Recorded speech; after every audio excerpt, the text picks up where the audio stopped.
ದೇವರ ನಾಮಕ್ಕೆ ಸ್ತೋತ್ರ ಉಂಟಾಗಲಿ. ಪ್ರಾರ್ಥನೆಯನ್ನ ಮಾಡಿಕೊಳ್ಳೋಣ. ಪರಿಶುದ್ಧನಾಗಿರುವಂತ ನಮ್ಮ ದೇವರೇ, ಇದುವರೆಗೂ ನಮ್ಮ ಆರಾಧನೆಯನ್ನ ಕೇಳಿದಕ್ಕಾಗಿ ಸ್ತೋತ್ರವನ್ನ ಸಲ್ಲಿಸ್ತೇನೆ ಅಪ್ಪ. ವಿಶೇಷವಾಗಿ ಕರ್ತನೆ, ಈ ಝೂಮ್ ಮೀಟಿಂಗ್ ಮೂಲಕವಾಗಿ ಸೇರಿ ಬಂದಿರುವಂತ ಎಲ್ಲ ನಿನ್ನ ಮಕ್ಕಳಿಗಾಗಿ ಸ್ತೋತ್ರವನ್ನ ಸಲ್ಲಿಸ್ತೇನೆ. ವಿಶೇಷವಾಗಿ ಇಗೋ ನಿನ್ನ ವಾಕ್ಯವನ್ನ ಹಂಚಿಕೊಳ್ಳುವಂತ ನಿನ್ನ ದಾಸರನ್ನ ನಿನ್ನ ಕೈಗೆ ಒಪ್ಪಿಸ್ಕೊಡ್ತೇನೆ. ಎಲ್ಲಾ ರೀತಿಯಲ್ಲೂ ನಿನ್ನ ಕೃಪೆ, ನಿನ್ನ ಆಶೀರ್ವಾದ ನಿನ್ನ ದಾಸನ ಸಂಗಡ ಇದ್ದು ನೀನೇ ಮಾತನಾಡಬೇಕೆಂಬುದಾಗಿ ಯೇಸುವಿನ ನಾಮದಲ್ಲಿ ಪ್ರಾರ್ಥನೆಯನ್ನು ಬೇಡಿ ಹೊಂದಿದ್ದೇವೆ ತಂದೆಯಾದ ದೇವರೇ, ಆಮೇಲೆ. Thank you. ಆಮೇಲೆ ಥ್ಯಾಂಕ್ ಯು ಅಮ್ಮ. ಇವರು ಪಾಸ್ಟರ್ ಶಂಕರ್ ಅಂತ, ಜೊತೆಯಲ್ಲಿ ಬೈಬಲ್ ಕಾಲೇಜ್ ಮಾಡಿದವರು. ನಾನು, ಅವರು ಮತ್ತೆ ಭೀಮನಾಯ್ಕ ಅಂತ ಹೇಳಿ ನಾವೆಲ್ಲ 2001ನೇ ಇಸ್ವಿಯಲ್ಲಿ ಜಿಪ್ಸಿ ಬೈಬಲ್ ಕಾಲೇಜಲ್ಲಿ ಓದ್ದವರು. ಆಗ್ತಾನೆ ನಾನು SLC ಮುಗಿಸ್ಕೊಂಡು ಬೈಬಲ್ ಕಾಲೇಜ್ಗೆ ಹೋಗಿದ್ದೆ. ಅವತ್ತಿಂದ ಇದುವರೆಗೂ ಕೂಡ ಸುಮಾರು 25-26 ವರ್ಷಗಳಿಂದಲೂ ಕೂಡ ಅದೇ ಒಂದು ಸ್ನೇಹದಲ್ಲಿ ಜೊತೆಯಲ್ಲಿ ಇದ್ದುಕೊಂಡು ದೇವರ ಸೇವೆಯಲ್ಲಿ ಇದ್ದೀವಿ ಅವತ್ತಿಂದಲೂ ಕೂಡ. ಅದರಲ್ಲಿ ಭೀಮನಾಯ್ಕ ಅವರು ಒಂದಲ್ಲ ಎರಡು ಸಲ ಅವರು ಹಿಂಜಾರದರು, ಸೇವೆನ ಎಲ್ಲವನ್ನ ಬಿಟ್ಟು. ಮತ್ತೆ ಅವ್ರಿಗೆ ಪ್ರೋತ್ಸಾಹ ಮಾಡಿ ಬಲಪಡಿಸಿ ಸೇವೆಯಲ್ಲಿ ಮತ್ತೆ ನಡೆಸ್ಲಿಕ್ಕೆ ದೇವ್ರ ಕೃಪೆ ತೋರಿಸಿ ಇವತ್ತು ಅವ್ರು ಕೂಡ ಒಳ್ಳೆ ಸೇವೆ ಮಾಡ್ತಾ ಇದ್ದಾರೆ. ದೇವ್ರ ನಾಮಕ್ ಸ್ತೋತ್ರ. ಕರ್ನಾಟಕದ ಸೇವೆಗಂತ ಹೇಳಿ ಕಳೆದ ವರ್ಷ ಹೋದಾಗ ಈ ಒಂದು 3 ಜಿಲ್ಲೆಗಳಿಗೆ ಹೋಗಿದ್ವಿ. ಆಗ ತುಮಕೂರು ಜಿಲ್ಲೆಗೂ ವಿಸಿಟ್ ಮಾಡಿದಾಗ ಪಾಸ್ಟರ್ ಶಂಕರ್ ಅಂತ ಇವರು ಉಳಿಯಾರಲ್ಲಿ ಸೇವೆ ಮಾಡ್ತಾ ಇದ್ದಾರೆ.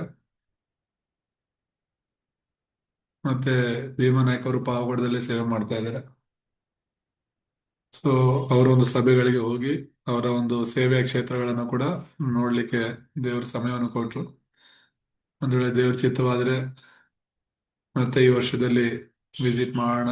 ಅವರು ಕೂಡ ನಮ್ಮ ಜೊತೆಯಲ್ಲಿ ಜೊತೆ ಸೇವಕರಾಗಿ ಸೇವೆ ಮಾಡ್ತಾ ಇದ್ದಾರೆ.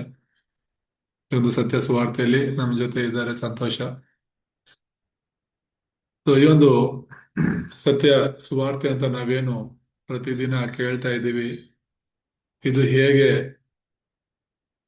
ವ್ಯತ್ಯಾಸ ಅಂತ ಕೆಲವರು ಕೇಳ್ಬೋದು, ಅಥವಾ ನಾವು ಇದುವರೆಗೂ ಕೇಳ್ತಾ ಬಂದ ಸುವಾರ್ತೆಗೂ ಈಗ ನಾವ್ ಹೇಳ್ತಿರುವಂತದ್ದಕ್ಕೂ ಏನು ವ್ಯತ್ಯಾಸ ಇರ್ಬೋದು ಅಂತ ಹೇಳ್ಬಿಟ್ಟು ಕೆಲವರು ಹೇಳ್ಬೋದು. ಆದ್ರೆ ವ್ಯತ್ಯಾಸ ಅಂತ ಏನೂ ಇಲ್ಲ. ನಾವು ಈ ಸುವಾರ್ತೆನ ಮಾತ್ರ ಫೋಕಸ್ ಮಾಡ್ತಾ ಇದ್ದೀವಿ. ಹೆಚ್ಚು ಕ್ರಿಸ್ತನ ಬಗ್ಗೆ,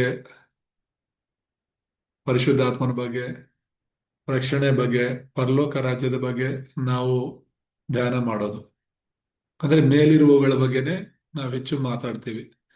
ಭೂಲೋಕದಲ್ಲಿರೋದೆಲ್ಲ ದೇವ್ರು ನಮಗೆ ಕೊಟ್ಟಿದ್ದಾರೆ. ಆದ್ರೆ ಸೈತಾನನು ಯಾವ ರೀತಿ ನಮ್ಮನ್ನ ದೂರ ಮಾಡಿ ದೇವರಿಂದ ಸಮಸ್ಯೆಗಳಲ್ಲಿ ನಮ್ಮನ್ನ ಬಂಧಿಸಿದ್ದಾನೆ ಅನ್ನೋದ್ರ ಬಗ್ಗೆನೆ ಫೋಕಸ್ ಮಾಡೋದಂದ್ರೆ ಆತ್ಮಿಕ ವಿಷಯಗಳು ಹೆಚ್ಚಾಗಿ. ಈ ಒಂದು ಸತ್ಯ ಸುವಾರ್ಥ ಚಳುವಳಿ ಅಂತ ಹೇಳಿ ಸೌತ್ ಕೊರಿಯಾದಲ್ಲಿ ಪ್ರಾರಂಭವಾಗಿದ್ದು ಪಾಸ್ಟರ್ ಯು ಅಂತ ಹೇಳಿ ಇದನ್ನ ಪ್ರಾರಂಭ ಮಾಡಿದ್ದು 40 ವರ್ಷಗಳ ಹಿಂದೆ. ಅವರು ಸುಮಾರು 7 ಬೇರೆ ಬೇರೆ ಸಭೆಗಳಲ್ಲಿ ಅಸಿಸ್ಟೆಂಟ್ ಪಾಸ್ಟರ್ ಆಗಿದ್ದು, ಚಿಲ್ಡ್ರನ್ ಮಿನಿಸ್ಟ್ರಿ ಇನ್ಚಾರ್ಜ್ ಇದ್ದು, ಯೂತ್ ಮಿನಿಸ್ಟ್ರಿಗೆ ಇನ್ಚಾರ್ಜ್ ಇದ್ದು ಬಂದವರು. ಅದಾದ್ಮೇಲೆ ಎಲ್ಲ ಸಭೆಗಳಲ್ಲಿ ಕೂಡ ಅವ್ರು ನೋಡಿ ಕ್ರಿಸ್ತನ ಬಗ್ಗೆ, ಸುವಾರ್ತೆ ಬಗ್ಗೆ ಹೆಚ್ಚು ಕೇಂದ್ರೀಕರಣ ಅಥವಾ ಗಮನಿಸದೇ ಇರೋದ್ರಿಂದ ಅವರು ಹೊರಗಡೆ ಬಂದು ಈ ಒಂದು ಸೇವೆನ ಪ್ರಾರಂಭ ಮಾಡಿದ್ರು. ಟ್ರೂ ಗಾಸ್ಪೆಲ್ ಮೂವ್ಮೆಂಟ್ ಅಂತ ಹೇಳಿ, ಓನ್ಲಿ ಗಾಸ್ಪೆಲ್ ಅಂತ, ಸುವಾರ್ತೆನೆ ನಮ್ಮನ್ನ ರಕ್ಷಿಸೋದು ಅನ್ನುವಂತ ಒಂದು ಆಲೋಚನೆಯನ್ನು ಇಟ್ಕೊಂಡು ಪ್ರಾರಂಭ ಮಾಡಿದ್ರು. ಅವರು ಹೊಸದಾಗಿ ಸೇವೆಯನ್ನ ಪ್ರಾರಂಭ ಮಾಡಿದಾಗ ಎಲ್ಲಾ ಕಡೆ ಹೋಗ್ತಿರಂತೆ. ಕೊರಿಯಾನೇ ಚಿಕ್ಕದು, ಅದು ಕರ್ನಾಟಕದಷ್ಟು ಕೂಡ ಇಲ್ಲ. ಆದ್ರೆ ಅವ್ರು ಎಲ್ಲಾ ಕಡೆ ಪ್ರಯಾಣ ಮಾಡಿ ಸುಮಾರು ಕಡೆ, ತಿಂಗಳಲ್ಲಿ 300 ಕಡೆ ಪ್ರೇಯರ್ ನಡೆಸ್ತಾ ಇದ್ರಂತೆ. ಒಂದು ತಿಂಗಳಲ್ಲಿ 300 ಕಡೆ ದರಬಾಂಗ್ ಅಂತ ಹೇಳ್ತಾರೆ. ಅಂದ್ರೆ ಅದನ್ನ ಮೇಲ್ಮನೆಯ ಸಭೆಗಳು ಅಂತ ಹೇಳಿ ಕರೆಯೋದು. ಸ್ಥಳೀಯ ಸಭೆಗಳ ತರ ಒಂದು ಗುಂಪು ಗುಂಪಾಗಿ, ಈಗ ನಾವೇನು ಹಳ್ಳಿಗಳಲ್ಲಿ ಪ್ರೇಯರ್ ಇಟ್ಕೊಂತೀವಿ, ಆ ತರ ಹಳ್ಳಿಗಳಲ್ಲೇ ಚರ್ಚ್ಗಳನ್ನ ಪ್ರಾರಂಭ ಮಾಡಿದವರು. ಅಲ್ಲಿ ಹೋಗಿ ವಾಕ್ಯವನ್ನ ಹೇಳ್ತಾ ಸ್ಥಳೀಯ ಸಭೆಗಳನ್ನ ಒಂದು ಒಂದು ಕುಟುಂಬ ದೇವ್ರು ನಂಬ್ಕೊಂಡ್ಮೇಲೆ ಅಲ್ಲಿ ಸತತವಾಗಿ ಹೋಗೋರಂತೆ ಅವರು. ಹೋಗಿ ಅಲ್ಲಿ ವಾಕ್ಯ ಹೇಳೋರು, ಪ್ರೇಯರ್ ನಡೆಯೋದು, ಹಾಗೆ ಒಬ್ಬೊಬ್ಬರಾಗ ಕೂಡ್ಕೊಂಡು ಅದೊಂದು ಸಭೆಯಾಗಿ ಮಾರ್ಪಡ್ತು ಅಂತ ಹೇಳಿ. ಹೀಗೆ ಸುಮಾರು 300 ಕಡೆ ಸೇವೆಗಳನ್ನ ಪ್ರಾರಂಭ ಮಾಡಿ ಅದ್ರ ಜೊತೆಗೆ ಈ ಒಂದು ಕಾನ್ಫರೆನ್ಸ್ಗಳನ್ನ ನಡೆಸ್ತಾ ಮಕ್ಕಳಿಗೆ ರೆಮಿನೆಂಟ್ಸ್ ಕಾನ್ಫರೆನ್ಸ್ ಅಂತ ಹೇಳಿ, ಪಾಸ್ಟರ್ಸ್ ಕಾನ್ಫರೆನ್ಸ್ ಅಂತ ಹೇಳಿ, ವುಮೆನ್ಸ್ ಕಾನ್ಫರೆನ್ಸ್ ಅಂತ ಹೇಳಿ, ಯೂತ್ ಕಾನ್ಫರೆನ್ಸ್ ಅಂತ ಹೇಳಿ, ಈ ತರ ಅವು ಕೂಡ ಪ್ರತಿ ವರ್ಷ ನಡೆಸ್ತಾ RLS, RGS, RTS ಅಂತ ಹೇಳಿ ಸ್ಕೂಲು ಕಾಲೇಜುಗಳನ್ನ ನಡೆಸ್ತಾ ಇದ್ದಾರೆ. ಅದನ್ನು ಕೂಡ ಹೋಗಿ ನಾನು ನೋಡಿದೆ. RTS ಅನ್ನೋದು ಬೈಬಲ್ ಕಾಲೇಜು, ರೆಮಿನೆಂಟ್ ಥಿಯಾಲಜಿಕಲ್ ಸೆಮಿನಾರಿ ಅಂತ ಹೇಳ್ತಾರೆ. ಅಂದ್ರೆ ಈ ಟ್ರೂ ಗಾಸ್ಪಲ್ ಬಗ್ಗೆ ಜಸ್ಟ್ ಒಂದು ಆ ಮಾಹಿತಿ ಕೊಡೋಣ ಅಂತ ಹೇಳ್ತಿದ್ದೀನಿ. RTS ಅನ್ನೋದು ರೆಮಿನೆಂಟ್ ಥಿಯಾಲಜಿಕಲ್ ಸೆಮಿನಾರಿ ಅಂತ ಬೈಬಲ್ ಕಾಲೇಜ್. ಅದು ಎಲ್ಲಾ ದೇಶದ ಸತ್ಯ ಸುವಾರ್ತೆಯಲ್ಲಿರುವಂತವರು ಆ ಒಂದು ಬೈಬಲ್ ಕಾಲೇಜ್ಗೆ ಹೋಗಿ ಓದ್ತಾರೆ. ಮತ್ತೆ ಆ ಪಾಸ್ಟರ್ ಯು ಅವರು ಮಾಡಿರುವಂತ ಸಿಸ್ಟಮ್ ಏನು ಅಂತ ಹೇಳಿದ್ರೆ, ನಮ್ಮ ಹತ್ರ ದುಡ್ಡಿದ್ರು ನಾವು ಅಲ್ಲಿ ಹೋಗಿ ಓದಕ್ಕೆ ಆಗೋದಿಲ್ಲ. ನನ್ನ ಹತ್ರ ದುಡ್ಡಿದೆ, ನಾನು ಅಡ್ಮಿಷನ್ ಆಗಿ ಓದ್ತೀನಿ ಅಂದ್ರೆ ಆ ತರ ಅಲ್ಲ ಅದು ವ್ಯವಸ್ಥೆ ಇರೋದು. ಪಾಸ್ಟರ್ ಯು ಹೇಳಿರೋದೇನಂದ್ರೆ, ಅಲ್ಲಿ ಕೊರಿಯಾದಲ್ಲಿರುವಂತಹ ಸಭೆಗಳು, ಸತ್ಯ ಸುವಾರ್ತೆಯಲ್ಲಿರುವಂತಹ ಸಭೆಗಳೇ ಸಂಪೂರ್ಣ ಜವಾಬ್ದಾರಿಯನ್ನು ತಗೊಂಡು ಅವರೇ ಸ್ಪಾನ್ಸರ್ ಮಾಡಬೇಕು. ಇಂಥ ಸ್ಟೂಡೆಂಟ್ ನ ನಾವು ಕಳಿಸ್ತಿದೀವಿ ನಮ್ಮ ಕಡೆಯಿಂದ ಅಂತ ಹೇಳ್ಬಿಟ್ಟು ಅವ್ರು ಕಳಿಸಿದ್ರೆ ಮಾತ್ರನೇ ಅಂತ ಸ್ಟೂಡೆಂಟ್ ನ ಅವರು ತಗೊಳ್ತಾರೆ. ಅಲ್ಲಿ ಅಲ್ಲಿ ಅಡ್ಮಿಷನ್ ಸಿಗೋದು ಕೂಡ ತುಂಬಾನೇ ಕಷ್ಟವಾಗಿರುತ್ತೆ. ಅಷ್ಟು ಜನ ಬಂದು ಅಲ್ಲಿ ಓದ್ತಿದ್ದಾರೆ ದೇಶ ವಿದೇಶಗಳಿಂದ. ದೇವ್ರ ನಾಮಕ್ಕೆ ಸ್ತೋತ್ರ. ಪ್ರತಿ ವರ್ಷನೂ ಕೂಡ ಗ್ರಾಜುಯೇಷನ್ ಇದ್ದು ತುಂಬಾ ಜನ ಈ ಸತ್ಯ ಸುವಾರ್ತೆ ಹಿಡ್ಕೊಂಡು ಲೋಕದ ಎಲ್ಲಾ ಕಡೆ ಎಲ್ಲಾ ದೇಶಗಳಿಗೆ ಹೋಗ್ತಾ ಇದ್ದಾರೆ. ಇನ್ನೊಂದು ವರ್ಷ 2 ವರ್ಷದಲ್ಲಿ ನಾನು ಕೂಡ ಇಂಡಿಯಾ ಮಿಷನರಿಯಾಗಿ ಆರ್ಡಿನೇಷನ್ ಕೊಡಬೇಕು ಅಂತ ಹೇಳಿ ಈ ಸಲ ನಾನು ಹೋದಾಗ ಹೇಳಿದ್ರು, ಹೋದ ತಿಂಗಳು ಹೋದಾಗ. ಸೊ ಹಾಗಾಗಿ ಪ್ರಾರ್ಥನೆ ಮಾಡಿ, ಯಾಕಂದ್ರೆ ಈಗ ಕೊರಿಯಾದವರಾಗ್ಲಿ, ಬೇರೆ ದೇಶದವರಾಗ್ಲಿ, ಅಮೆರಿಕದವರೇ ಆಗ್ಲಿ, ಮಿಷನರಿಗಳಾಗಿ ನಮ್ಮ ದೇಶಕ್ಕಾಗ್ಲಿ ಬೇರೆ ದೇಶಗಳಿಗೆ ಹೋಗೋದು ಕಷ್ಟನೇ ಆಗಿದೆ. ನಿಮಗೆ ಗೊತ್ತು, ನಮ್ಮ ದೇಶದಲ್ಲಿ ಈಗ ಮಿಷನರಿಗಳಿಲ್ಲ. ತುಂಬಾ ಜನ ಬಿಟ್ಟು ಹೋಗ್ಬಿಟ್ಟಿದ್ದಾರೆ. ಕೆಲವರು ಬಿಸ್ನೆಸ್ ವೀಸಾ ಮೇಲೆ ಬಂದು ಏನಾದ್ರು ಸಣ್ಣ ಪುಟ್ಟ ಬಿಸ್ನೆಸ್ ನಡೆಸ್ತಿರೋರು ಮಾತ್ರನೇ ಬಿಸ್ನೆಸ್ ತೋರಿಸ್ಕೊಂಡಿದ್ದಾರೆ. ಸೇವೆಗಾಗಿ ಅಂತ ಬಂದು ಬೈಬಲ್ ಕಾಲೇಜು, ಚರ್ಚು ಅಂತ ನಡೆಸ್ತಿದ್ದವರೆಲ್ಲ ಅವ್ರು ಬಿಟ್ಟು ಹೋಗ್ಬೇಕಾದ ಪರಿಸ್ಥಿತಿ ಬಂತು. ನಾವು ಓದಿದಂತ ಬೈಬಲ್ ಕಾಲೇಜು ಪ್ರಿನ್ಸಿಪಲ್ ಮೇಡಮ್ ಕೂಡ ಅದೇ ರೀತಿ ಹೋಗ್ಬಿಟ್ಟಿದ್ದಾರೆ. ಅವರ ಒಂದು ವೀಸಾ ಬ್ಲಾಕ್ ಮಾಡಿಬಿಟ್ಟಿದ್ದಾರೆ ನಮ್ಮ ದೇಶಕ್ಕೆ ಬರದ ಹಾಗೆ. ಸೊ ಅದಕ್ಕೆ ಪಾಸ್ಟರ್ ಯು ಅವರು ಕಳೆದ ವರ್ಷ, ಅಂದ್ರೆ ಈ ವರ್ಷ ಹೇಳಿದ್ದೇನಂದ್ರೆ, ಕಳಿಸಲ್ಲ ನಾನು ಹೋದಾಗ, ನಮ್ಮ ದೇಶದಿಂದ ನಾವು ಮಿಷನರಿಗಳನ್ನ ಕಳಿಸೋದು ಕಷ್ಟವಾಗುತ್ತೆ. ಅವ್ರು ಹೋಗಿ ಅಲ್ಲಿ ಊಟ ತಿಂಡಿ, ಅಲ್ಲಿನ ಒಂದು ವಾತಾವರಣ, ಅಲ್ಲಿನ ಒಂದು ಭಾಷೆ, ಅಲ್ಲಿನ ಒಂದು ಸಂಪ್ರದಾಯ ಸಂಸ್ಕೃತಿ, ಇದನ್ನೆಲ್ಲ ಅರ್ಥ ಮಾಡಿಕೊಂಡು ಅಲ್ಲಿ ಸರಿಯಾಗಿ ಅವರು ಸಭೆಯನ್ನ ಸೇವೆಯನ್ನ ಮಾಡೋದು ಕಷ್ಟವಾಗುತ್ತೆ. ಹಾಗಾಗಿ ಆ ದೇಶಗಳಿಂದಲೇ ನಾವು ಶಿಷ್ಯರನ್ನ ಕರೆಸಿ ಅವ್ರಿಗೆ ನಾವು ಟ್ರೈನಿಂಗ್ ಕೊಟ್ಟು ಅವ್ರಿಗೇನೆ ನಾವು ಮಿಷನರಿಗಳಾಗಿ ಅಪಾಯಿಂಟ್ ಮಾಡಬೇಕು ಅಂತ ಹೇಳ್ಬಿಟ್ಟು ಹೇಳಿರೋದು.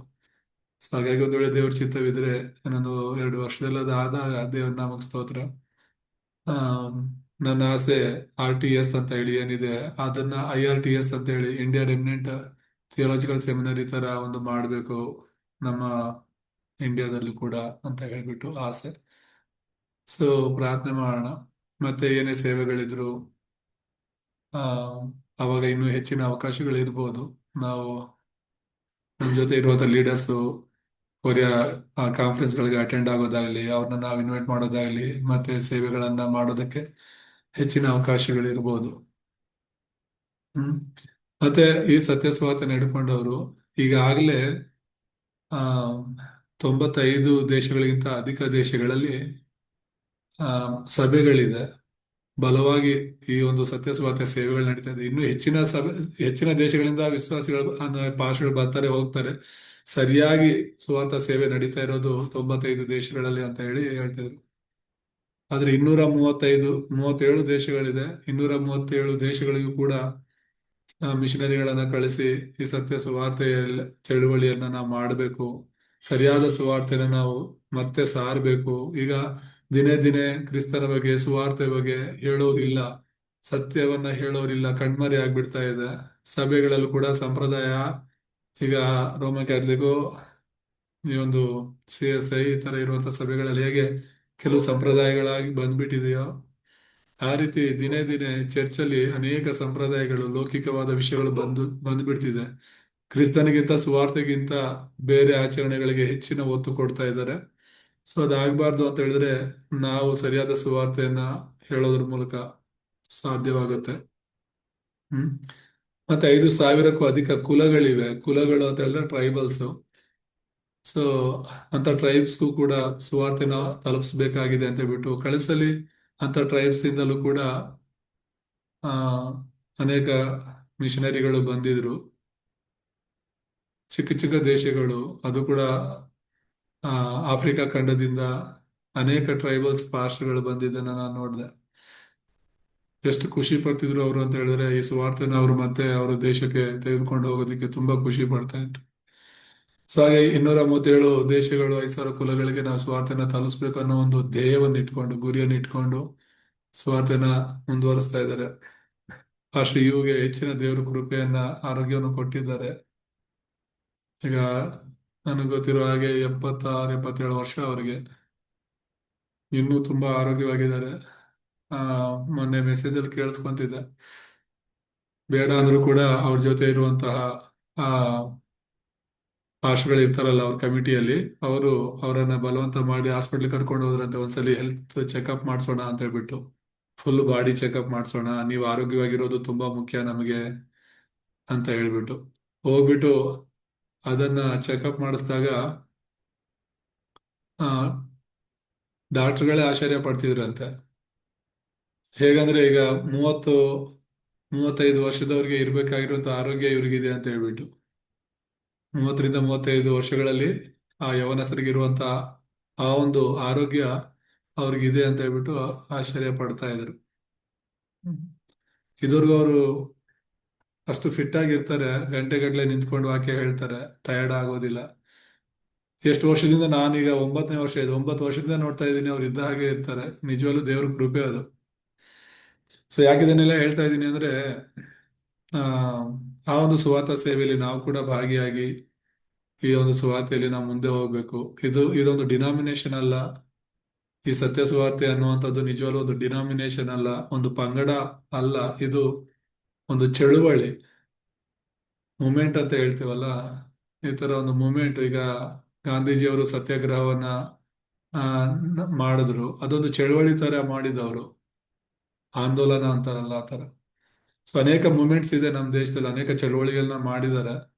ಈಗಲೂ ಕೂಡ ಈ ಕಾಕ್ರೋಚ್ ಪಾರ್ಟಿ ಅಂತ, CJP ಅಂತ ಹೇಳ್ಬಿಟ್ಟು ಕಾಕ್ರೋಚ್ ಜನತಾ ಪಾರ್ಟಿ ಅಂತ ಒಂದು ಪ್ರಾರಂಭ ಆಗಿದೆ ಅಲ್ವಾ, ಅವ್ರು ಹೇಳೋದು ಕೂಡ ನಮ್ದು ಇದು ಪಾರ್ಟಿ ಅಲ್ಲ, ರಾಜಕೀಯ ಪಕ್ಷ ಅಲ್ಲ, ಇದೊಂದು ಮೂವ್ಮೆಂಟ್ ಅಂತ ಹೇಳ್ಬಿಟ್ಟು ನಮ್ಮ ದೇಶದಲ್ಲಿ ಕರಪ್ಷನ್ ವಿರುದ್ಧ, ಈ ನೀಟ್ ಪೇಪರ್ ಲೀಕ್ ಮಾಡಿದ ವಿರುದ್ಧ ಹೋರಾಡ್ತಿದ್ದಾರೆ. ಸೊ ಹಾಗೆ ಇದು ಕೂಡ ಅಷ್ಟೇ, ಅಸತ್ಯದ ವಿರುದ್ಧ, ಸುಳ್ಳು ಬೋಧನೆಗಳ ವಿರುದ್ಧ, ವಿಗ್ರಹಾರಾಧನೆಗಳ ವಿರುದ್ಧ, ಧರ್ಮಗಳ ವಿರುದ್ಧ ಹೋರಾಟವಾಗಿದೆ ನಮ್ಮ ಸತ್ಯ ಸುವಾರ್ಥ. ಆ, ನಾವೆಲ್ಲರೂ ದೇವರಿಂದ ಬಂದಿರೋರು, ಮತ್ತೆ ದೇವ್ರ ಜೊತೆ ಇರಬೇಕು ಅನ್ನೋದೇ ದೇವರ ಚಿತ್ತ. ಅದಕ್ಕಾಗಿನೇ ದೇವರೇ ಇಮ್ಮಾನುವೇಲನಾಗಿ ಈ ಲೋಕಕ್ಕೆ ಬಂದಿದ್ದಾರೆ. ಈ ಸುವಾರ್ತೆನ ನಾವು ತಲುಪಿಸುವಂತದ್ದು ತುಂಬಾ ಮುಖ್ಯವಾಗಿದೆ. So, ಕಳೆದ ವಾರ ನಾವು ಈ ಒಂದು 15ನೇ ಅಧ್ಯಾಯವನ್ನ ನೋಡ್ತಾ ಇದ್ವಿ. ಕ್ರಿಸ್ತನ ಹೇರಳವಾದ ಕೃಪೆಯನ್ನ ನಾವು ಆನಂದಿಸಬೇಕು ಅಂತ ಹೇಳಿ. ಇದರಲ್ಲಿ ರೋಮಪುರ 6:1-14 ನಾವು ಓದ್ಕೊಂಡು ಧ್ಯಾನ ಮಾಡ್ತಾ ಇದ್ವಿ. ಅದರಲ್ಲೊಂದು 2 ವಿಷಯಗಳನ್ನ ನಾವು ನೋಡಿದ ಮುಖ್ಯ ಸಂದೇಶದಲ್ಲಿ, ಹೇರಳದ ಕೃಪೆಯನ್ನು ಆನಂದಿಸುವ ಮೂಲಭೂತ ಅಂಶಗಳು ಅಂತ ಹೇಳಿ. ಒಂದು, ಎರಡನೇದಾಗಿ ಹೇರಳವಾದ ಕೃಪೆಯನ್ನು ಅನುಭವಿಸಿರಿ ಎಂಬುದಾಗಿ ಇದರಲ್ಲಿ ನಾವು ನೋಡಿದ್ದು. ಕೀರ್ತನೆ 37:1-9 ತನಕ, 10ನೇ ವಚನ ತನಕ ನಾವು ಧ್ಯಾನ ಮಾಡಿದ್ವಿ, ಯಾವ ರೀತಿ ದೇವರು ನಮಗೆ ಕೃಪೆ ತೋರಿಸ್ತಾರೆ ಎಂಬುದಾಗಿ. ಇವತ್ತು ಮೂರನೇದಾಗಿ ಮತ್ತೆ ಈ ಕೊನೆಯದಾಗಿ ನಾವು ನೋಡೋಣ ಈ ಒಂದು ಅಧ್ಯಾಯದಲ್ಲಿ, ನೀವು ಯಾವಾಗಲೂ ಮಾಡಬೇಕಾದದ್ದು ಏನು ಅಂತ ಹೇಳ್ಬಿಟ್ಟು. ದೇವರ ಮಕ್ಕಳಾಗಿ ನಾವು ಯಾವಾಗಲೂ ಏನನ್ನ ಮಾಡಬೇಕು, ನಿರಂತರವಾಗಿ ನಾವು ಮಾಡ್ಬೇಕಾಗಿರುವಂಥದ್ದು. ಹೇರಳವಾದ ಕೃಪೆಯಲ್ಲಿ ನಾವು ಮುಂದುವರಿಬೇಕು ಅಂದ್ರೆ, ಯೇಸು ಕ್ರಿಸ್ತನ ಕೃಪೆಯಲ್ಲಿ ನಾವು ಮುಂದುವರಿಬೇಕು ಅಂದ್ರೆ ನಾವು ನಿರಂತರವಾಗಿ ಮಾಡ್ಬೇಕಾಗಿರುವಂತ ಕೆಲವು ಕಾರ್ಯಗಳಿವೆ. ಅದು ದೇವರೇ ಹೇಳಿರುವಂತದ್ದು. ದೇವರ ವಾಕ್ಯದಲ್ಲಿ ಇರುವಂತದ್ದು. ಅದನ್ನ ನಾವು ಹಿಡ್ಕೊಂಡು ಆ ಆ ಕೃಪೆಯನ್ನು ನಾವು ಆನಂದಿಸಬೇಕು. 1 ತೆಸಲೋನಿಕ 5ನೇ ಅಧ್ಯಾಯ 12-22 ಸ್ಕ್ರೀನ್ ಮೇಲೇನೆ ಇದೆ, ಓದ್ತೀನಿ. ಸಹೋದರರೇ, ಯಾರು ನಿಮ್ಮಲ್ಲಿ ಪ್ರಯಾಸಪಟ್ಟು ಕರ್ತನ ಕಾರ್ಯಗಳಲ್ಲಿ ನಿಮ್ಮ ಮೇಲೆ ಮುಖ್ಯಸ್ಥರಾಗಿದ್ದು ನಿಮಗೆ ಬುದ್ಧಿ ಹೇಳುತ್ತಾರೋ ಅವರನ್ನು ಲಕ್ಷಿಸಿ ಅವರ ಕೆಲಸದ ನಿಮಿತ್ತ ಅವರನ್ನು ಪ್ರೀತಿಯಿಂದ ಬಹಳವಾಗಿ ಸನ್ಮಾನ ಮಾಡಬೇಕೆಂದು ನಿಮ್ಮನ್ನು ಬೇಡಿಕೊಳ್ಳುತ್ತೇವೆ. ನಿಮ್ಮೊಳಗೆ ಸಮಾಧಾನವಾಗಿರಿ. ಸಹೋದರರೇ, ಅಕ್ರಮವಾಗಿ ನಡೆಯುವವರಿಗೆ ಬುದ್ಧಿ ಹೇಳಿರಿ. ಮನಗುಂದಿದವರನ್ನು ಧೈರ್ಯಪಡಿಸಿರಿ. ಬಲಹೀನರಿಗೆ ಆಧಾರವಾಗಿರಿ. ಎಲ್ಲರಲ್ಲಿಯೂ ದೀರ್ಘಶಾಂತರಾಗಿರಿ ಎಂದು ನಿಮ್ಮನ್ನು ಪ್ರಬೋಧಿಸುತ್ತೇವೆ. ಯಾರೂ ಅಪಕಾರಕ್ಕೆ ಅಪಕಾರ ಮಾಡದಂತೆ ನೋಡಿಕೊಳ್ಳಿರಿ. ಯಾವಾಗಲೂ ನೀವು ಒಬ್ಬರಿಗೊಬ್ಬರು ಹಿತವನ್ನು ಮಾಡಿಕೊಂಡಿರುವುದಲ್ಲದೆ ಎಲ್ಲರಿಗೂ ಹಿತವನ್ನು ಮಾಡುವವರಾಗಿರಿ. ಯಾವಾಗಲೂ ಸಂತೋಷಿಸಿರಿ, ಎಡೆಬಿಡದೆ ಪ್ರಾರ್ಥನೆ ಮಾಡಿರಿ, ಎಲ್ಲದರಲ್ಲಿಯೂ ಕೃತಜ್ಞತಾ ಸ್ತುತಿ ಮಾಡಿರಿ. ಇದೇ ನಿಮ್ಮ ವಿಷಯವಾಗಿ ಕ್ರಿಸ್ತ ಯೇಸುವಿನಲ್ಲಿ ತೋರಿ ಬಂದ ದೇವರ ಚಿತ್ತ. ಪವಿತ್ರಾತ್ಮನನ್ನು ನಂದಿಸಬೇಡಿರಿ, ಪ್ರವಾದನೆಗಳನ್ನು ಹೀನೈಸಬೇಡಿರಿ, ಆದರೆ ಎಲ್ಲವನ್ನು ಪರಿಶೋಧಿಸಿ ಒಳ್ಳೆಯದನ್ನೇ ಭದ್ರವಾಗಿ ಹಿಡಿದುಕೊಳ್ಳಿರಿ. ಸಕಲ ವಿಧವಾದ ಕೆಟ್ಟತನಕ್ಕೆ ದೂರವಾಗಿರಿ. ಆಮೇಲೆ ಇಲ್ಲಿ ಕೆಲವು ವಿಷಯಗಳ ಮೇಲೆ ನಾವು ಫೋಕಸ್ ಮಾಡುವಾಗ ಆ ನಮಗೆ ಅರ್ಥವಾಗುವಂಥದ್ದು 5 ವಿಷಯಗಳನ್ನ ನೋಡೋಣ. ಮೊದಲನೇದಾಗಿ ಶಾಂತಿ, ಪ್ರೀತಿ, ಗೌರವ ಅನ್ನುವಂಥ ವಿಷಯಗಳಲ್ಲಿ ನಾವು ಮುಂದುವರಿಬೇಕು. 12-13 ನಾವು ನೋಡುವಾಗ ನಮ್ಮಲ್ಲಿ ಏನೇನು ಇರಬೇಕು ಅಂತ, ಅಂದ್ರೆ ಮೊದಲನೇದಾಗಿ ಶಾಂತಿ ಅಥವಾ ಸಮಾಧಾನ ಅನ್ನೋದು ತುಂಬಾ ಮುಖ್ಯ. ನಾವು ಸೇವೆಯಲ್ಲಿದ್ದೀವಿ, ಸಭೆಯಲ್ಲಿದ್ದೀವಿ, ಅನೇಕ ಸಲ ನಮಗೆ ಕೋಪ ಬರುತ್ತೆ. ಕೆಲವು ವಿಶ್ವಾಸಿಗಳು ಅವ್ರ ಜೀವಿತಗಳು ಬದಲಾಗದೆ ಇರುವಾಗ, ಮಾಡಿದ ತಪ್ಪನ್ನೇ ಪದೇ ಪದೇ ಮಾಡುವಾಗ ನಾವಷ್ಟು ಪ್ರಯಾಸ ಪಡ್ತಾ ಇರ್ತೀವಿ, ಪ್ರಾರ್ಥನೆ ಮಾಡ್ತಾ ಇರ್ತೀವಿ. ಆದ್ರೂ ಕೂಡ ಅವರು ಸರಿಯಾಗಿ ದೇವರಲ್ಲಿ ನಿಲ್ಲದೆ ಇರುವಾಗ ಬೇಸರವಾಗ್ತಾ ಇರುತ್ತೆ. ಅದಕ್ಕೆ ನಾವು ಸಮಾಧಾನದಲ್ಲಿ, ಪ್ರೀತಿಯಲ್ಲಿ, ಗೌರವದಲ್ಲಿ ಮುಂದುವರಿಬೇಕು ಅಂತ ದೇವರು ಹೇಳ್ತಿರುವಂಥದ್ದು. ನಾವು ಮನಗುಂದೋದಲ್ಲ. ನಾವು ಬುದ್ಧಿ ಹೇಳೋರಾಗಿರ್ತೀವಿ, ನಾವೇ ಅಧೈರ್ಯದಿಂದ ಬಲಹೀನರಾಗ್ಬಿಟ್ರೆ ಹೇಗೆ? ಅದಕ್ಕೆ ದೀರ್ಘಶಾಂತರಾಗಿರ್ಬೇಕು ಅನ್ನೋದು ವಾಕ್ಯ ನಮ್ಗೆ ಹೇಳ್ತಾ ಇರೋದು. ದೀರ್ಘಶಾಂತಿಯಿಂದ, ಆ ಪ್ರೀತಿಯಿಂದ, ಗೌರವದಿಂದ ನಾವು ಮುಂದೆ ಹೋಗೋಣ. ದೇವ್ರ ನಾಮಕ್ಕೆ ಸ್ತೋತ್ರ. ದೇವ್ರು ಹೇಳಿರುವಂತ ವಾಕ್ಯ ಇದು. ಯಾವ್ದ್ರಲ್ಲಿ ನಾವು ಮುಂದುವರಿಬೇಕು, ದೇವರ ಒಂದು ಹೇರಳವಾದ ಕೃಪೆಯನ್ನ ನಾವು ಅನುಭವಿಸ್ಬೇಕು ಅಂದ್ರೆ ಯಾವುದರಲ್ಲಿ ನಾವು ಮುಂದುವರಿಬೇಕು ಅನ್ನೋದನ್ನ ನಾವು ಇಲ್ಲಿ ನೋಡ್ತಾ ಇರುವಂತದ್ದು. ಮತ್ತೆ ಎರಡನೇದಾಗಿ ನಾವು ನೋಡುವಾಗ ನಾವು ಸಂತೋಷವಾಗಿರ್ಬೇಕು ಅನ್ನೋದು ದೇವರ ಅದು ಚಿತ್ತವಾಗಿದೆ. 16ನೇ ವಚನದಲ್ಲಿ ನಾವು ನೋಡುವಾಗ ನಾವು ಯಾವಾಗ್ಲೂ ಸಂತೋಷ ಪಡಬೇಕು ಅಂತ. ಫಿಲಿಪಿ 4ನೇ ಅಧ್ಯಾಯ 4ನೇ ವಚನದಲ್ಲಿ ನಾವು ಓದುವಾಗ ಅಲ್ಲಿ ಪೌಲನು ಬರೀತಾನೆ, ಕರ್ತನಲ್ಲಿ ಯಾವಾಗಲೂ ಸಂತೋಷಿಸಿರಿ ಅಂತ. ಸಂತೋಷಿಸಿರಿ ಅಂತ ನಿಮಗೆ ತಿರುಗಿ ಹೇಳುತ್ತೇನೆ ಎಂಬುದಾಗಿ ಹೇಳ್ತಾ ಇದ್ದಾನೆ. ಆ ಫಿಲಿಪಿಯರಿಗೆ ಬರೆದ ಪತ್ರಿಕೆ ಎಲ್ಲಿಂದ ಬರೆದಿದ್ದು ಪೌಲ ಅಂತ ಹೇಳಿದ್ರೆ, ಅವನು ಸೆರೆಮನೆಯಲ್ಲಿ ಇದ್ಕೊಂಡು ಬರೆದಿದ್ದು. ಪೌಲನು ಬರೆದಂತ 14 ಪತ್ರಿಕೆಗಳಿದೆ, ಇಬ್ರಿಯರಿಗೂ ಸೇರಿ 14 ಪತ್ರಿಕೆಗಳನ್ನ ಬರೆದಿದ್ದಾರೆ ಎಂಬುದಾಗಿ ನೋಡ್ತೇವೆ. ಆ 14ರಲ್ಲಿ 4 ಪತ್ರಿಕೆಗಳು ಸೆರೆಯ ಪತ್ರಿಕೆಗಳಂತ ಹೇಳಿ, ಪ್ರಿಸನ್ ಎಪಿಸ್ಟಲ್ಸ್ ಅಂತ ಹೇಳಿ ಕರೀತಾರೆ. ಸೆರೆಯ ಪತ್ರಿಕೆಗಳು ಅಂದ್ರೆ ಸೆರೆಮನೆಯಲ್ಲಿ ಇದ್ದುಕೊಂಡು ಬರೆದಂತದ್ದು. ಆ ಸೆರೆಮನೆಯಲ್ಲಿ ಇದ್ದುಕೊಂಡು ಬರೆದಂತ ಪತ್ರಿಕೆಗಳಲ್ಲಿ ಫಿಲಿಪಿಯರಿಗೆ ಒಂದು. ಅವನೇ ಸೆರೆಮನೆಯಲ್ಲಿ ಇದ್ದುಕೊಂಡು ಹೊರಗಡೆ ಇರುವಂತಹ ಸೇವಕರುಗಳಿಗೆ, ಹೊರಗಡೆ ಇರುವಂತಹ ಸಭೆಗೆ ಬರಿತಾ ಇರುವಂತದ್ದು. ಅದರಲ್ಲೂ ಮುಖ್ಯವಾಗಿ ಫಿಲಿಪಿಯಲ್ಲಿರುವಂತಹ ಸಭೆ, ಫಿಲಿಪಿ ವಿಶ್ವಾಸಿಗಳಿಗೆ, ಸಭೆಯವರಿಗೆ ಹೇಳ್ತಾ ಇರುವಂತದ್ದು ಯಾವಾಗಲೂ ಸಂತೋಷವಿಸಿರಿ ಎಂಬುದಾಗಿ. ಕರ್ತನಲ್ಲಿ ನೀವು ಸಂತೋಷಿಸ್ಬೇಕಾಗಿಲ್ಲ. ಬೇರೆ ಯಾವ್ದ್ರಲ್ಲಿ ನಾವು ಸಂತೋಷ ಪಟ್ಟರು ಕೂಡ ಆ ಸಂತೋಷ ತಾತ್ಕಾಲಿಕವಾಗಿಯೇ ಇರುತ್ತೆ. ಯಾವಾಗಲೂ ನಾವು ಬೇರೆ ಯಾರಲ್ಲಿಯೂ ಯಾವ್ದ್ರಲ್ಲಿಯೂ ಸಂತೋಷ ಪಡ್ಲಿಕ್ಕೆ ಆಗಲ್ಲ. ಇವತ್ತಿರೋದು ನಾಳೆ ಇರಲ್ಲ. ದೇವ್ರು ಮಾತ್ರನೇ ಶಾಶ್ವತವಾಗಿರ್ತಾರೆ ನಮ್ ಜೊತೆ. ದೇವ್ರ ರಕ್ಷಣೆ ನಮ್ಗೆ ಶಾಶ್ವತವಾಗಿರುತ್ತೆ. ಸೊ ದೇವ್ರು, ಆ ಮೇಲಿನ ವಿಷಯಗಳು ಶಾಶ್ವತವಾಗಿರೋದ್ರಿಂದ ಕ್ರಿಸ್ತನು ಶಾಶ್ವತವಾಗಿರೋದ್ರಿಂದ ಕ್ರಿಸ್ತನಲ್ಲಿ ನಾವು ಸಂತೋಷ ಪಡುವವರಾಗಿರ್ಬೇಕು ಅಂತ. ಮತ್ತೆ ಮೂರನೇದಾಗಿ ನಾವು ನೋಡುವಾಗ ನಾವು ಯಾವಾಗಲೂ ಮಾಡ್ಬೇಕಾಗಿರುವಂತಹ ಮೂರನೇ ವಿಷಯ ಪ್ರಾರ್ಥನೆ. ಎಡೆಬಿಡದೆ ಪ್ರಾರ್ಥನೆ ಮಾಡಿರಿ ಎಂಬುದಾಗಿ 17ನೇ ವಚನದಲ್ಲಿ ನಾವು ನೋಡ್ತೇವೆ. ಎಡೆಬಿಡದೆ ಪ್ರಾರ್ಥನೆ ಮಾಡೋದು, ಅದನ್ನೇ ನಾವು ಸತ್ಯ ಸುವಾರ್ತೆಯಲ್ಲಿ 24 ಗಂಟೆ ಪ್ರಾರ್ಥನೆ ಮಾಡಬೇಕು ಅಂತ ನೋಡ್ತೀವಿ. ಹೇಗೆ ಅದು 24 ಗಂಟೆ ಪ್ರಾರ್ಥನೆ ಮಾಡ್ಲಿಕ್ಕೆ ಆಗುತ್ತೆ ಅಂತ ಹೇಳಿದ್ರೆ, ನಾವು ರೂಢಿ ಮಾಡ್ಕೋಬೇಕು.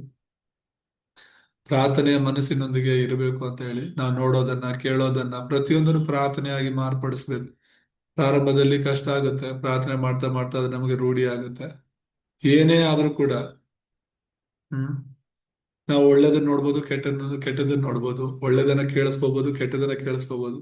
ಅದನ್ನೆಲ್ಲ ನಾವು ಪ್ರಾರ್ಥನೆಗಳಾಗಿ ಮಾರ್ಪಡಿಸ್ಬೇಕು. ಹೋಗ್ತಾ ಇರ್ತೀವಿ, ಎಷ್ಟೋ ಜನ ವಿಗ್ರಹಾರಾಧನೆ ಮಾಡ್ತಿರ್ತಾರೆ. ಅದನ್ನ ನೋಡಿದಾಗ ನಾವು ಅದ್ರ ಮೇಲೆ ಕೋಪ ಮಾಡ್ಕೊಳ್ಳೋದ್ರಿಂದ ಪ್ರಯೋಜನ, ನಾ ಜನರನ್ನ ಬೈಕೊಂಡು ಕೋಪ ಮಾಡ್ಕೊಂಡು ಹೋಗೋದ್ರಿಂದ ಏನ್ ಪ್ರಯೋಜನ ಇಲ್ಲ.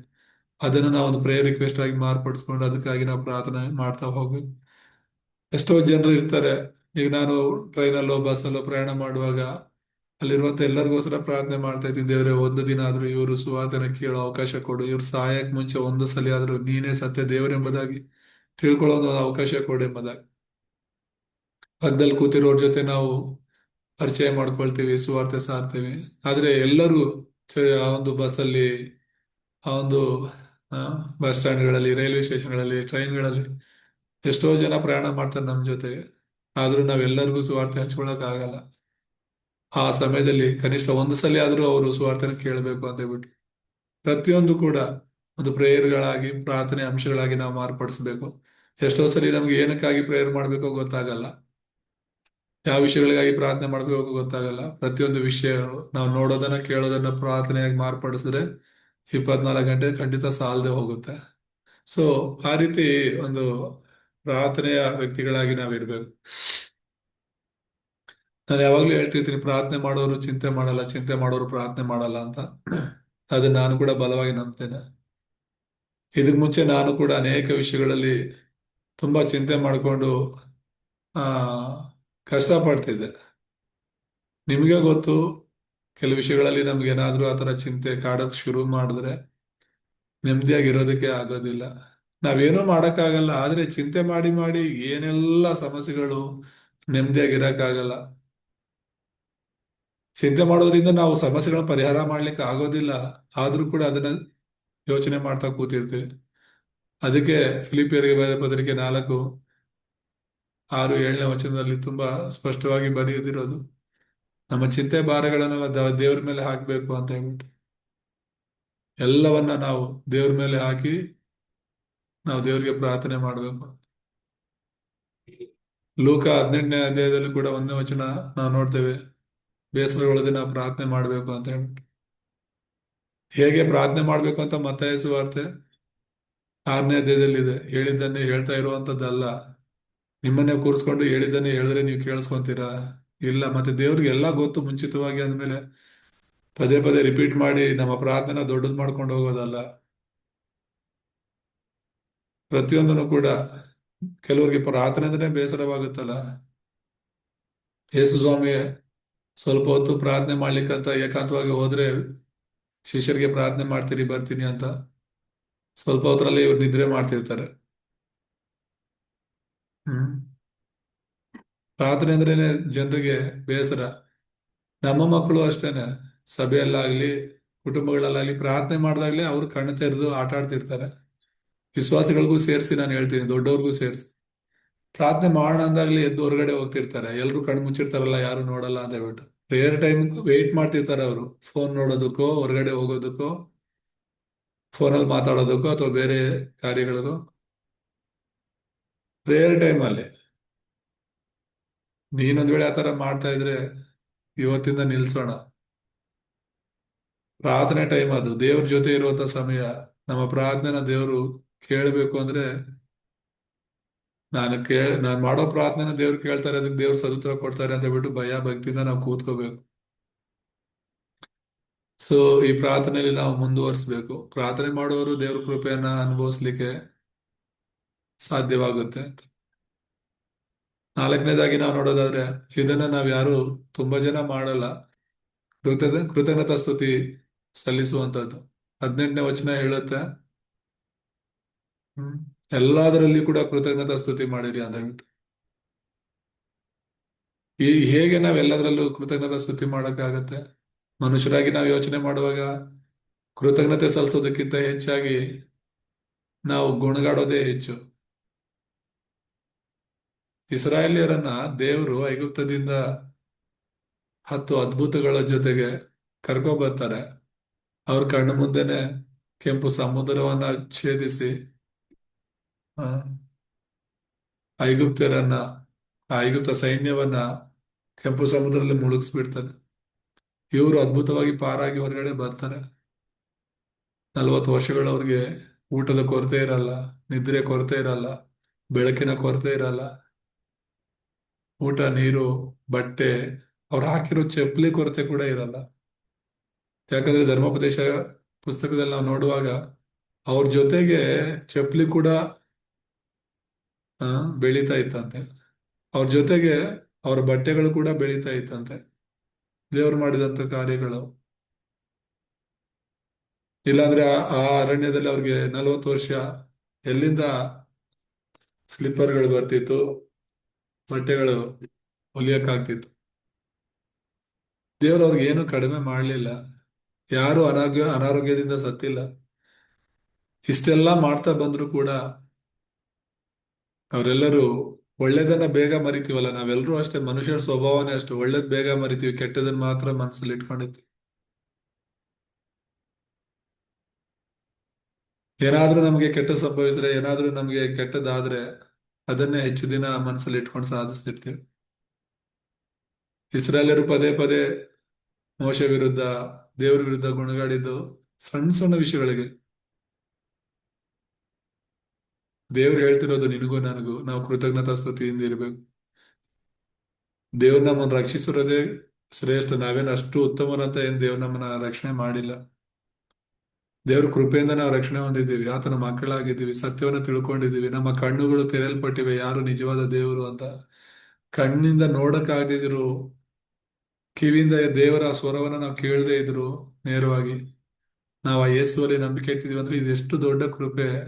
ನಾವೆಷ್ಟು ದೇವ್ರ ಕೃತಜ್ಞತೆ ಸಲ್ಲಿಸಬೇಕು. ದೇವ್ರ ನಾಮಕ್ ಸ್ತೋತ್ರ. ಈ ಕಾಲದಲ್ಲಿ ನೋಡಿ ನಂಬೋರೇ ಕಡಿಮೆ ಇರ್ಬೇಕಾದ್ರೆ ನೋಡದೆ ನಂಬೋರು ನಾವಿನ್ನೆಷ್ಟು ದೇವ್ರ ದೃಷ್ಟಿಯಲ್ಲಿ ಧನ್ಯರಾಗಿರ್ಬೋದು. ಕಣ್ಣು ಕಾಣದೇ ಇರೋ ದೇವ್ರನ್ನ ನಾವು ನಂಬ್ತಿದೀವಿ ಅಂತ ಹೇಳಿದ್ರೆ, ಕಣ್ಣು ಕಾಣುವಂತ ಪರಿಸ್ಥಿತಿಗಳು, ಕಣ್ಣು ಕಾಣುವಂತ ಸಮಸ್ಯೆಗಳು ತುಂಬಾ ದಿನ ಇರಲ್ಲ, ಪರಿಹರಿಸ್ಕೊಳ್ಬಹುದು. ನನಗೆ ಸಮಸ್ಯೆಗಳು ಅಂತ ಬಂದಾಗೆಲ್ಲ ಶಾದ್ರ ಮೇಷಿಗೆ ಅಭಿಜ್ಞೆಗೂ ನೆನಪಾಗ್ತಾರೆ, ಯೋಬನು ನೆನಪಾಗ್ತಾನೆ. ಯೋಬನು ದೇವ್ರ ವಿರುದ್ಧ ಗುಣಗುಟ್ಟೇ ಇಲ್ಲ. ದೇವ್ರು ಎಲ್ಲಾ ರೀತಿಯಲ್ಲಿ ಆಶೀರ್ವಾದ ಮಾಡಿದ್ರು. ಎಲ್ಲ ಕಳ್ಕೊಂಡ್ರು ಕೂಡ ಅವನು ಹೇಳಿದ್ದು ದೇವರೇ ಕೊಟ್ಟ, ದೇವರೇ ತಗೊಂಡ, ದೇವ್ರ ಸ್ತೋತ್ರ ಅಂತ. ಆ ಜಾಗದಲ್ಲಿ ನಾವ್ ಇದ್ದಿದ್ರೆ ನಾವೇನ್ ಮಾಡ್ತಿದ್ವೋ ಗೊತ್ತಿಲ್ಲ. ಯೋಬನ ಹೆಂಡತಿ ತರ ಯಾವಾಗ್ಲೂ ದೇವ್ರು ದೇವ್ರು ಅಂತ ಹೇಳ್ಬಿಟ್ಟು ಎಲ್ಲ ಕಳ್ಕೊಂಡಿದ್ಯಲ್ಲ, ಹೋಗ್ ಸಾಯೋಗು ಅಂತ ದೇವ್ರನ್ನ ನಿಂದಿಸಿ ಸಾಯ ಅಂತ ಹೇಳೋದವಳು. ಹ್ಮ್ ಶದ್ರಂಬೆಷಗ ಅಭಿಮನ್ಯು ರಾಜನ ವಿರುದ್ಧ ಅವರು ಚಾಲೆಂಜ್ ಮಾಡೋದು, ನೀನ್ ಹೇಳುವಂತ ಈ ಒಂದು ವಿಗ್ರಹಕ್ಕೆ ನಾವು ಅಡ್ಡ ಬೀಳಲ್ಲ, ನಮ್ ದೇವ್ರು ನಮ್ಮನ್ನ ರಕ್ಷಿಸ್ತಾರೆ. ಒಂದು ವೇಳೆ ಆತನ ನಮ್ಮ ಪ್ರಾಣಗಳನ್ನ ಉಳಿಸ್ಲಿಲ್ಲ ಅಂದ್ರೂ ಪರವಾಗಿಲ್ಲ, ನೀನ್ ಹೇಳಿರುವಂತ ಈ ವಿಗ್ರಹಕ್ಕೆ ನಾವು ಅಡ್ಡ ಬೀಳಲ್ಲ, ಇದು ನಿನಗೆ ಚೆನ್ನಾಗಿ ಗೊತ್ತಿರ್ಲಿ ಅಂತ ಹೇಳ್ಬಿಟ್ಟು ಹೇಳೋದು. ಸಮಸ್ಯೆಗಳು ಬಂದ್ರೆ ಅವ್ರು ಯಾರು ಎದುರ್ಕೊಳ್ಳಿಲ್ಲ, ದೇವರಿಗೆ ಕೃತಜ್ಞತೆ ಸಲ್ಲಿಸರು. ದಾನಿಯೇಲ ಪ್ರಾರ್ಥನೆ ಮಾಡಬಾರ್ದು ಅಂತ ಹೇಳಿರ್ತಾರೆ, ಪ್ರಾರ್ಥನೆ ಮಾಡಿದ್ರೆ ಅವರನ್ನ ಸಿಂಹದ ಗವಿಗೆ ಹಾಕ್ತೀವಿ ಅಂತ ಹೇಳಿದ್ರು ಕೂಡ ಅವನು ಹೋಗಿ ಅದನ್ನ ಕೇಳಿಸ್ಕೊಂಡ ತಕ್ಷಣ ಹೋಗಿ ಪ್ರಾರ್ಥನೆ ಮಾಡ್ತಾನೆ. ದೇವ್ರ ನಾಮಕ್ಕೆ ಸ್ತೋತ್ರ. ಸೊ ನಮ್ಮ ಪರಿಸ್ಥಿತಿಗಳೆಂತ ಕಠಿಣ ಸ್ಥಿತಿಗಳಿದ್ರು, ಕುಟುಂಬದಲ್ಲಿ, ಸಭೆ, ಸೇವೆಗಳಲ್ಲಿ, ಕೆಲಸ ಕಾರ್ಯಗಳಲ್ಲಿ, ಆರ್ಥಿಕವಾಗಿ, ಶಾರೀರಿಕವಾಗಿ ಎಷ್ಟೇ ನೋವುಗಳು, ಅನಾರೋಗ್ಯಗಳು, ಬಲಹೀನತೆಗಳು, ಸಾಲಗಳು, ಚಿಂತೆಗಳಿದ್ರು ದೇವರಿಗೆ ಕೃತಜ್ಞತೆ ಸಲ್ಲಿಸೋದು ನಾವು ಬಿಡಬಾರದು. ದೇವರಲ್ಲಿ ನಾವು ಆನಂದಿಸೋಣ. ಕೊನೆಯದಾಗಿ, 5ನೇದಾಗಿ ನಾವು ನೋಡುವಾಗ ಪವಿತ್ರಾತ್ಮ ಮತ್ತು ವಾಕ್ಯದ ಮಾರ್ಗದರ್ಶನದಲ್ಲಿ ನಾವು ಮುಂದುವರಿಬೇಕು ಅಂತ. ನಮ್ಮ ಆಲೋಚನೆಗಳಿಂದ ನಾವು ನಡಿಬಾರ್ದು. ನಮ್ಗೆ ಯಾವ್ದು ಸರಿ ಅನ್ಸುತ್ತೋ, ನಮ್ಗೆ ಯಾವ್ದು ಉತ್ತಮ ಅನ್ಸುತ್ತೋ ಅದಲ್ಲ, ಅದಕ್ಕಿಂತ ಉತ್ತಮ ದೇವರ ಆಲೋಚನೆಗಳು, ದೇವರ ನಡೆಸುವಿಕೆ. 19-20ನೇ ವಚನದಲ್ಲಿ ನಾವು ನೋಡ್ತೀವಿ, ಪವಿತ್ರ ಆತ್ಮನ ನಂದಿಸಬೇಡಿರಿ. ಪ್ರವಾದನೆಗಳನ್ನ ಹೀನೈಸಬೇಡ್ರಿ. ಹೌದು, ಪ್ರವಾದನೆಗಳನ್ನ ನಾವು ಹೀನೈಸಬಾರ್ದು. ಹಾಗಂತ ಹೇಳಿ ಯೇಸು ಹೆಸರಲ್ಲಿ ಪ್ರವಾದನೆ ಪ್ರವಾದನೆ ಅನ್ಕೊಂಡು ಯಾರೇನು ಹೇಳಿದ್ರು ಅದನ್ನ ನಂಬೋ ತರ ಅಲ್ವಲ್ಲ. ವಾಕ್ಯನ ಹೇಳುತ್ತೆ, 21 ವಚನ ಹೇಳುತ್ತೆ, ಆದರೆ ಎಲ್ಲವನ್ನು ಪರಿಶೋಧಿಸಿ ಒಳ್ಳೇದನ್ನೇ ಭದ್ರವಾಗಿ ಇಟ್ಕೊಳ್ಳಿ ಅಂತ. ಈಗ ಪ್ರವಾದನೆಗಳೆಲ್ಲ ನಂಬಲೇಬೇಕು ಅಂತ ದೇವ್ರ ವಾಕ್ಯ ಹೇಳಿದ್ರೆ ಎಲ್ಲವನ್ನು ನಂಬಬೇಕಾಗುತ್ತೆ. ನಾವು ಪರಿಶೋಧಿಸಿ ಅಂತ ಯಾಕೆ ಹೇಳ್ತಾರೆ ದೇವ್ರ ವಾಕ್ಯ? ಪರಿಶೋಧಿಸಿ ಒಳ್ಳೇದನ್ನೇ ಇಟ್ಕೋಬೇಕು ಅಂದ್ರೆ ನಾವು ಸುವಾರ್ತೆನೇ ಇಟ್ಕೊಳ್ಳೋದು, ಸುವಾರ್ತೆಗೆ ಸಂಬಂಧಪಟ್ಟ ವಿಷಯಗಳೇ ಇಟ್ಕೊಂತೀನಿ ನಾನು, ಅದರಲ್ಲೇ ನಾನು ಮುಂದುವರಿಯೋದು ಅಂತ ಹೇಳ್ಬಿಟ್ಟು. ಒಬ್ಬೊಬ್ರು ಅದನ್ನ ಇಟ್ಕೊಳ್ತಾರೆ. ಅವ್ರು ಯಾವ್ದು ಅವ್ರ ಅನುಕೂಲಕ್ಕೆ ಯಾವ ಸರಿ ಅನ್ಸುತ್ತೋ ಅದನ್ನ ಇಟ್ಕೊಂಡು ಮುಂದುವರಿತಾರೆ. ನಾವು ಆ ರೀತಿ ಮಾಡದೆ ಪವಿತ್ರಾತ್ಮನ ವಾಕ್ಯದ ಮಾರ್ಗದರ್ಶನವನ್ನ ಹಿಡ್ಕೊಂಡು ನಾವು ಮುಂದುವರಿಯರಾಗಿರೋಣ. ದೇವರ ನಾಮಕ್ಕೆ ಸ್ತೋತ್ರ. ಹೀಗೆ ಮಾಡೋದ್ರಿಂದ ನಾವು ದೇವರ ವಾಕ್ಯದಲ್ಲಿ, ದೇವರ ಕೃಪೆಯಲ್ಲಿ ನಿರಂತರವಾಗಿ ಮುಂದುವರಿಬಹುದು. ಈ ವಾಕ್ಯದಿಂದ ದೇವರು ನಮ್ಮನ್ನ ಆಶೀರ್ವಾದ ಮಾಡಲಿ. ಪ್ರಾರ್ಥನೆ ಮಾಡ್ಕೊಂಡು. ನಮ್ಮನ್ನು ಬಹಳವಾಗಿ ಪ್ರೀತಿಸುವಂತ ನಮ್ಮ ತಂದೆಯಾದ ದೇವರೇ, ನಿಮ್ಮ ಪರಿಶುದ್ಧ ನಾಮಕ್ಕೆ ಸ್ತೋತ್ರವಾಗಲಿ. ಸಮಯದಲ್ಲಿ ಈ ರೀತಿಯಾಗಿ ನಾವೆಲ್ಲರೂ ಕೂಡಿ ಬಂದು ಕೃಪೆ ದೇವರೇ, ನಿಮ್ಮ ಒಂದು ಹೇರಳವಾದ ಕೃಪೆಯನ್ನ ಸ್ವೀಕರಿಸುವಂತಹ ಅಪ್ಪ ದೇವರೇ, ಕೃಪೆಯನ್ನು ಅನುಗ್ರಹಿಸಿದ್ದಕ್ಕಾಗಿ ಸ್ತೋತ್ರ. ಇಲ್ಲಿ ಜಾಯನರಂತೆ ಎಲ್ಲ ನಿನ್ನ ಮಕ್ಕಳನ್ನು ಆಶೀರ್ವದಿಸಿ ನಿಮ್ಮ ಆತ್ಮನಿಂದ ತುಂಬಿಸಿರಿ ಕರ್ತನೆ. ಹೌದು ಸ್ವಾಮಿ, ಮುಂದಿನ ವಾರ ಮತ್ತೆ ಒಂದು ಹೊಸ ಅಧ್ಯಾಯದೊಂದಿಗೆ ನಾವು ಬರಲು ಸಹಾಯ ಮಾಡಿರಿ. ಇನ್ನು ಅನೇಕರು ಜಾಯನಾಗಿ ನಿಮ್ಮ ವಾಕ್ಯವನ್ನು ಕೇಳಲು ಕೃಪೆ ತೋರಿಸಿ ಈ ವಾರವೆಲ್ಲ ನಡೆಸಬೇಕಾಗಿ ಕ್ರಿಸ್ತನ ದೇಶವಿನ ಪ್ರಾರ್ಥಿಸ್ತೇವೆ ತಂದೆ. ಆಮೇಲೆ